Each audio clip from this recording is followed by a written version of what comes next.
Patterson with WeHuntSC.com. I just want to share a little story with you about one of our recent trips. We've got a local farmer that's got some hog problems, and he called us in to hunt these hogs, and as soon as we got to the field, we just scanned to see if we saw anything. You can see the road there.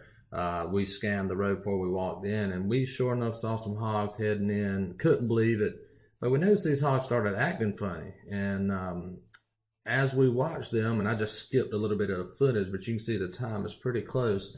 They turned around and started leaving. Well, what happened was there was a coyote that howled. And the story we're about to tell you is, how that hunt went. But I'd never seen hogs that, were scared of coyotes. And when that coyote howled, that's exactly when those hogs turned around. So I told Gavin, I said, let's retreat back. Let's go. These hogs are going to come back. We'll go set up in a different place, and hopefully they'll come back. Well, we've been sitting there 30, 40 minutes, and man, these coyotes started howling again, and they were very close. And Gavin said, that's it.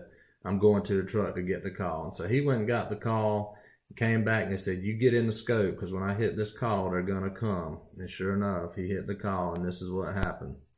This coyote came in, didn't howl, didn't make a sound. Gavin said, there he is. And you see a rabbit right there.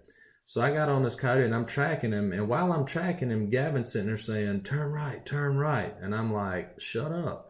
And so I was following him, and he said, there's a big one on the right. And so I was just waiting on this one to pause. He said, what are you doing? Turn right. So finally I'd had enough, and I took everything I had, but I spun back to the right here.